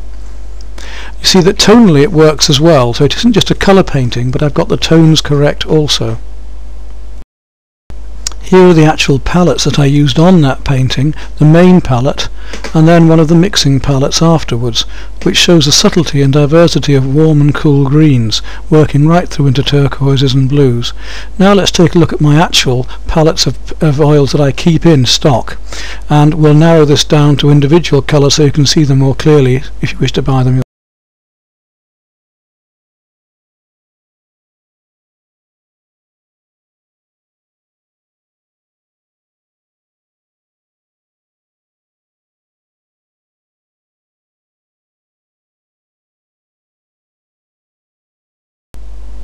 This picture was done with Chinograph pencil, watercolour and pastels, looking up into the tree ferns. Some beautiful scenery in New Zealand, as I've been saying, and it's so diverse. I travelled North and South Island, had a residency down there. The sheep were tremendous, hundreds and thousands of them everywhere, looking like maggots on the hillside. In this case I did a picture that I started off outside, took some photographs and worked partly inside and then went back outside to finish it off. There were also a lot of dairy herds on the islands. It was quite fun to play with digital photography as well. This is a composite where I put the maggots on the hillside, or the sheep on the hillside, with some lovely cattle in the foreground. The red hat interested me here. Constable often used red in his landscapes because it's the opposite in the colour circle to green, so it makes the green shine out. Beautiful trout rivers, crystal clear, and the sunsets across them were delightful. You can see just how clear the water is here in this one. Great big rainbow and great big brown trout, free fishing throughout nearly all of the islands except for a rod licence. But a chance again to use a knot paper here with watercolour and then pastels over the top, giving the texture of the stony surfaces and the beaches. Going over to the coast now on South Island, and the most gorgeous beaches and gorgeous sunsets, mirrored reflections of an evening on the sandy areas, and if you went up around the cliffs, nice big rugged, huge sprayed areas. The sunsets were some of the best I've seen around the world, as you can see here, absolutely beautiful. And it's a nice place to take a little stool and a small ongres pad and sit down with a box of pastels and just do a study like this. About 10 or 15 minutes just to capture the evening, nice and fresh, on the spot. In the same way, the ongres pad and getting close up to the water, waiting for the tide to come in and sitting on the rocks and doing small studies like these. I managed 7 in a day, and that included one large painting as well. Again, another gorgeous sunset near Seal Island, which I then produced into a large pastel.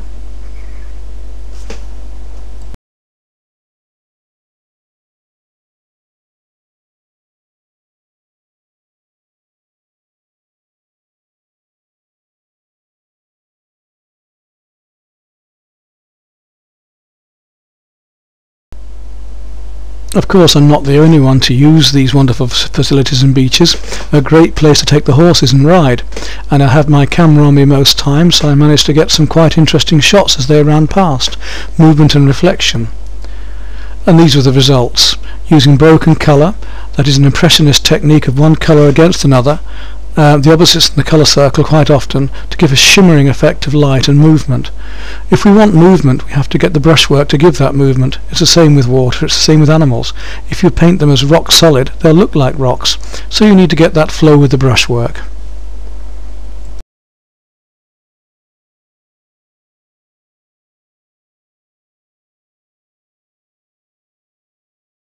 Whilst we're talking about sculpture, some of the wonderful logs and flotsam washed up on the beach were absolutely terrific, and a photographer's dream. But of course you want to get there and be amongst it, as I did, so you hoist your stuff down there, get in amongst this, and these shots I could take with the camera, exploring the more abstract side of surfaces, something that seems quite normal, like light shining over ripples in the sand, or the edge of a beach, which is what we have here, and just catching the water against the ripples in the sand that have been left by the waves receding. Same with this one, the water at the top and then the wet sand below catching the light. You could almost imagine them as huge abstracts. Getting low down, getting low viewpoints, the froth here that's been washed up and a very low viewpoint. So a small demonstration painting done here with the logs in the foreground and given scale by the small figure in the distance. This one's an enhanced painting, digitally enhanced photographs put together, catching the evening light. It's quite a large painting again, a 24-30. And of course, if you're going to get down to the nitty-gritty, get down there amongst it. Make sure you're not going to get swept off, of course. I was in a safer position there than it might look. But even so, to actually be there amongst the atmosphere, amongst the waves, amongst the sounds, on the spot. In this case, using a Chinograph pencil again on hot press paper, really sculpting up the shapes, really sculpting up the waves, adding the acrylic inks on, and then gradually working up the pastels over the top of the inks. A very expressive way of working, and you can see here it's a great way to build up all the waves and the spray. And now let's go on to another oil painting, here just round from Seal Island where that beautiful sunset was. A white canvas, a quick sketch out with a rigger brush and a thin down blue oil paint, and then working from the sky downwards, so I've got my horizon, which is usually my mid-tone, and trying to work these opposites in the colour circle to get the wonderful effect of the vibrant greens and turquoises. At night these cicadas came out, and I was there at the time of year when they hatched. They spend most of the time underground eating at roots of trees and grass, and then hatch once in the year, and the tremendous sound at night of these things squeaking and chirruping, a very welcoming sound that I like. But taking moonlit shots with a digital camera is fun. These are some shots that I've worked from, and a large canvas again in oils, of moonlit shots taken of the flotsam near a river coming out onto the beach. Here we are up in the mountains, all the mist in the distance and these layers of sculptural rock coming down like lava. Some wonderful places too, like this coal mine here, Indiana Jones Eat Your Heart Out. The insect life also provided chances for some good shots. This dragonfly posed long enough for me to get that lovely close-up and still shot. And finally, the picture that I produced in my 2-day residency at the Deep. I did 2, but this was a major work.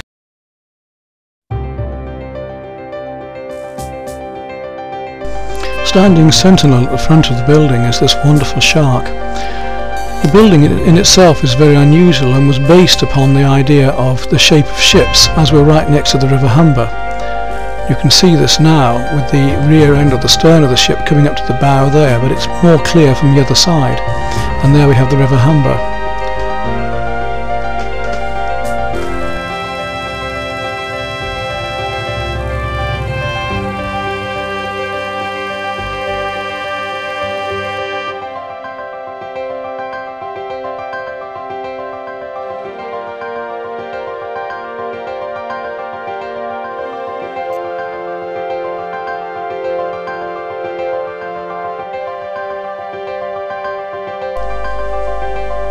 You might feel you see the shape of the ship more easily in a moment. Here, for instance.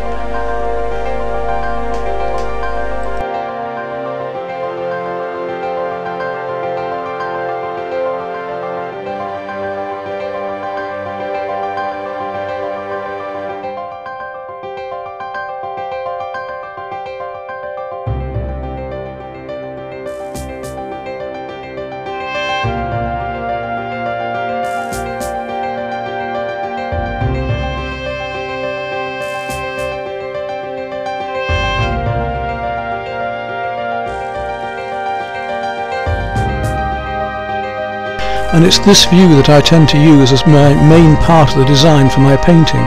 It's this top shape reflecting in the sunlight down into the water below when the tide is in that gives me the unusual shape top and bottom of my painting, which I then fit the oval in to use the tunnel and all the fish effects and figures looking up into the tunnel.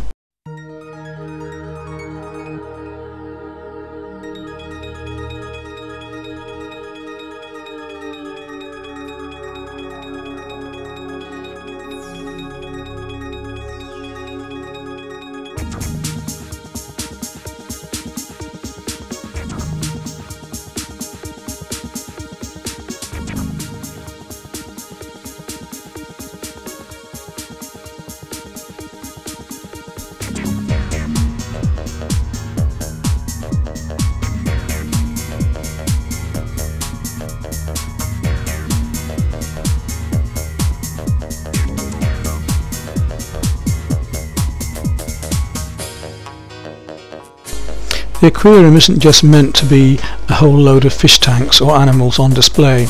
It's an educational experience, and so the amount of visual aids are tremendous in there. The technology that's been put into it, and the research and the films and the supporting data is very impressive, and will guide you through how the ocean started and how fish were created and what is actually happening in the world today.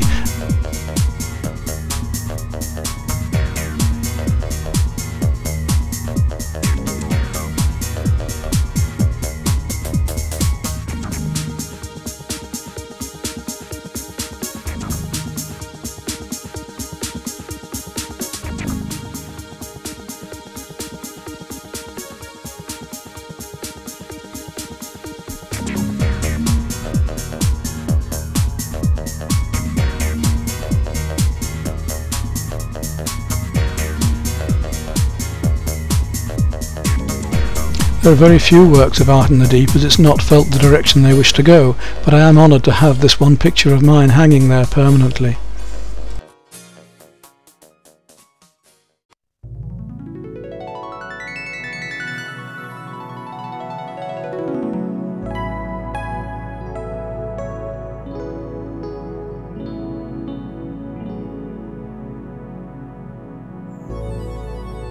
Let's now take a walk down the corridors and look at the various animals and the wonderful tanks and fish that are there on display. During my 2-day residency I had students with me, and I showed them some of these methods I've shown you in this video: how to use pastels with water, how to use pastels over watercolour and over the inks, and they used these with great success and thoroughly enjoyed it. It gave them a rapid technique and method to be able to produce work from moving objects.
This is the area that I was going to centre my painting upon, in this Perspex tunnel, looking up at these gorgeous blues, the fish going right over and above us, the huge sharks coming out at us, and this feeling of actually being underwater.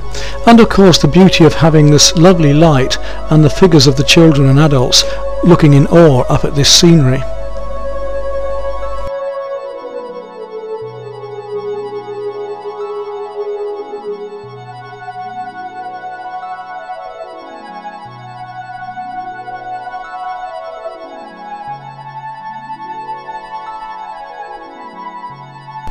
And the video camera is a very useful machine to have. This is one of the shots I actually used in the painting, as is this one. The video camera does low light work, and we don't want to be using flashes in situations like this which can frighten the animals or disturb other people. The video cameras can be used without lights, and will take in and accept these low light images and still get the movement of the fish.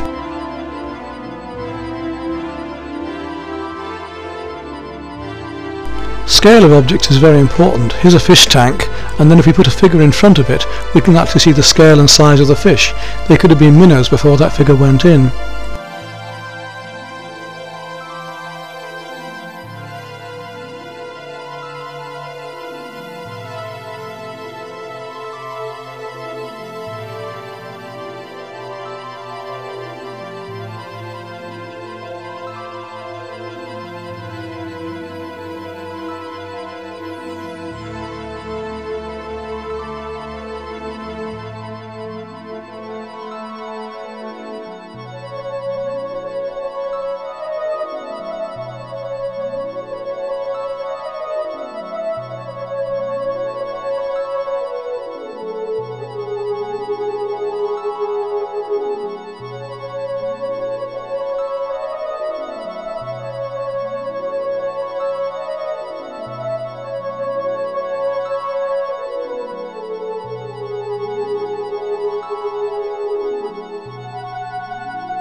Let's look at some worksheets that I did for the Deep earlier on and for use with students. Here we can see the use of complementary colours, that fish actually use the opposites in the colour circles themselves to be attractive or to give warning. How we can use the shots we've taken in there to abstract from. We can use them on the computer and turn them into abstract art. We can use the textures for patterns, we can use the textures for fabric, we can use the textures for pottery.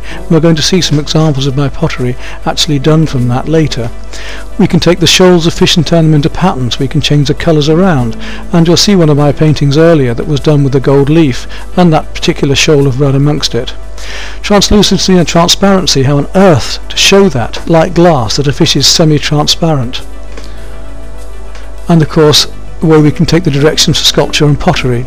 We can take these forms of shells, we can take the forms of fish, and we can use them, as I have here, to build ceramics and sculptural forms from afterwards.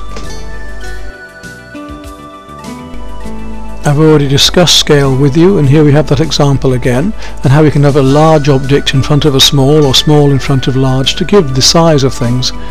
camouflage and pattern in the way that we can use dots or squares or patterns or textures or shapes and make a picture out of those. I did this as an example to show how a zebra or tiger works, in the fact that they hide by camouflaging broken shapes. And finally, to show that anything repeated makes a pattern.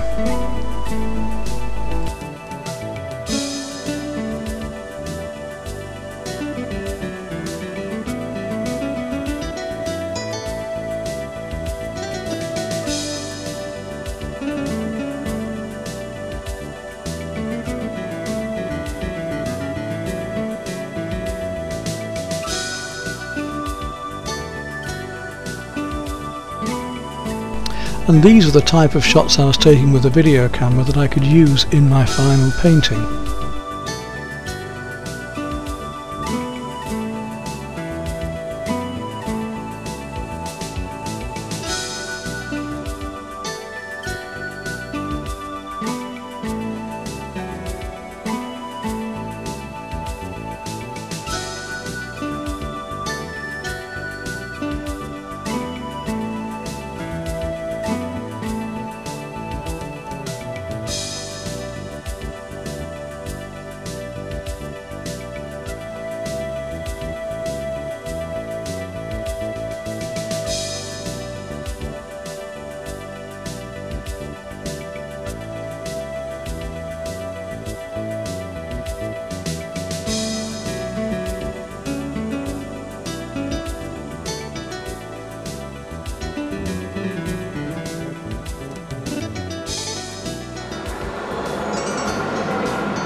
This is the rather delightful situation I was going to work in, and you can see here the easel and the large panel up, prepared and ready to work, as some of my previous work also standing nearby.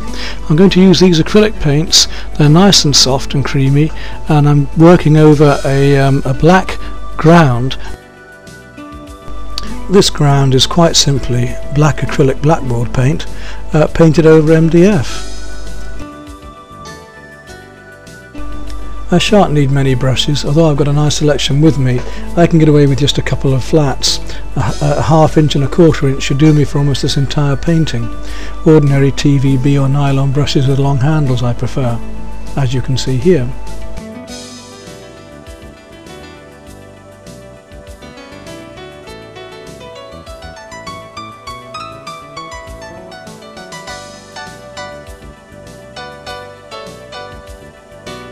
I find that this large mixing palette and maybe one or two more do me quite adequately, and this particular acrylic is so nice that it will just peel off when it's dry. I don't have to wash the palette, the whole lot just comes off as one skin.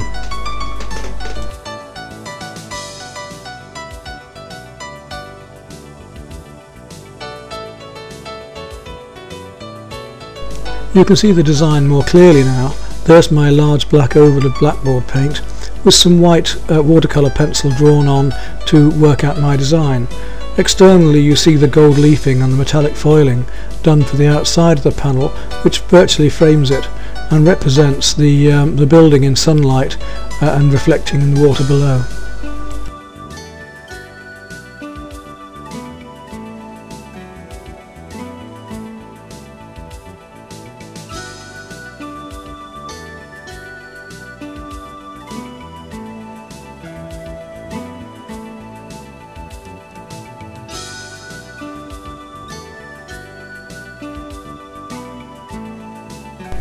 A painting like this doesn't take me too long to actually accomplish.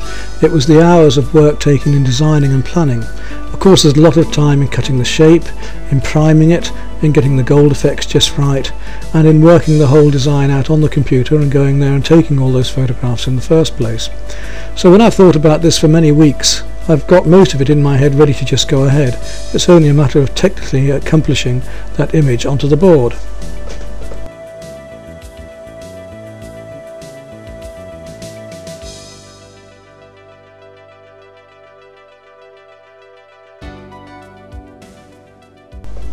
Neither is it simply a matter of just reproducing the photographs I have in my hand. In fact, I did many variations and have them nearby, and I will make adjustments as I go along, both in the drawing and the colours. I'm mixing these various warm and cool greens and blues and playing one colour against another and one shape against another. And if I need to make adjustments as I go along, I will. But with quite a bit of experience, it isn't too hard to mix the colours fairly closely to that which you need and then build up over them. So I'm doing an underpainting first of all, then I go back over that. Acrylic dries very, very quickly, so it's only a matter of minutes before I can work over a previous colour.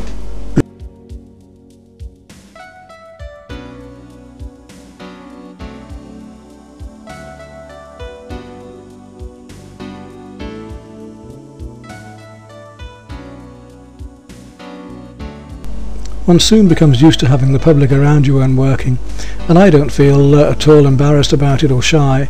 In fact, I quite enjoy having the company and people talking about it. Very few people are rude, if at all, and most people like to see what you're doing, like to talk and gain from you. And of course I often gain from them as well, because it's nice to hear other opinions, and other artists come and meet me and we exchange all sorts of ideas.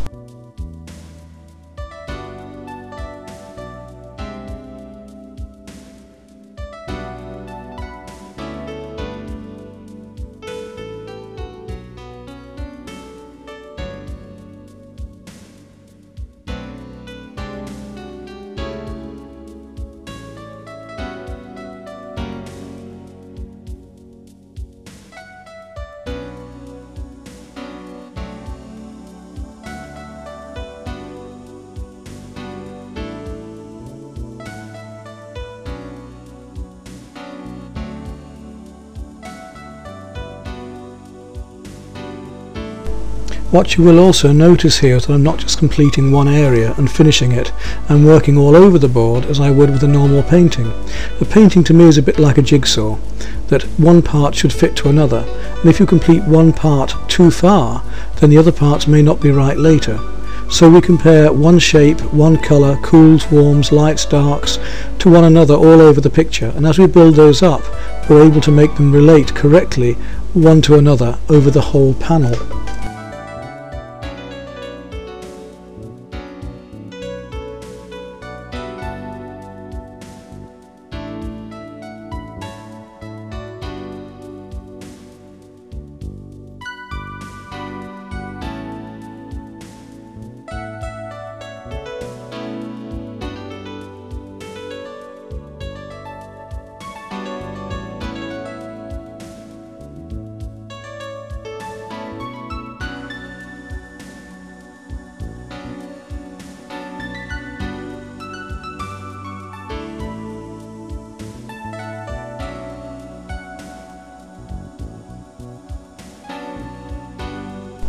Acrylic paints will go over most surfaces, and you can see here I'm painting directly onto the gold leaf metallic foiling.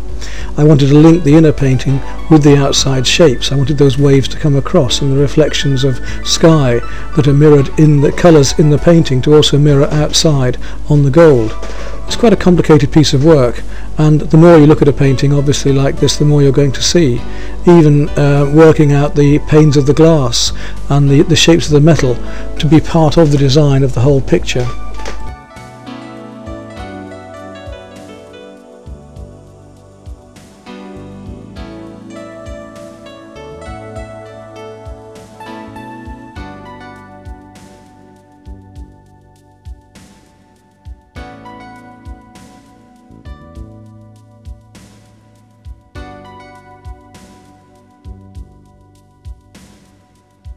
A simple technical point to remember is that we can put oil paints over acrylics, but we can't put acrylics over oil.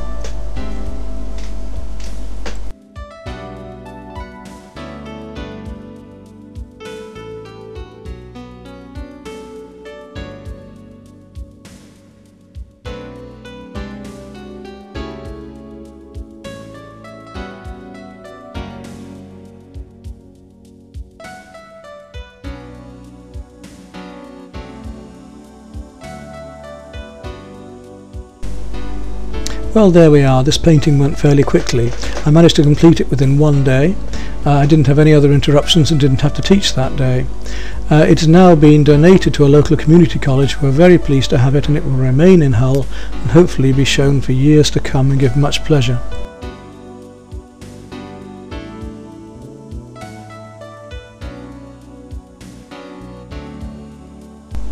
Now, who could resist? With Finding Nemo, the film, these are the very fish in the tank that they've put together for that type of display. And I did one other painting while I was there. I decided to have a go at these fish, to actually sit in front of the tank with a half sheet of watercolour paper and an acrylic ground again, and do a pastel of the fish.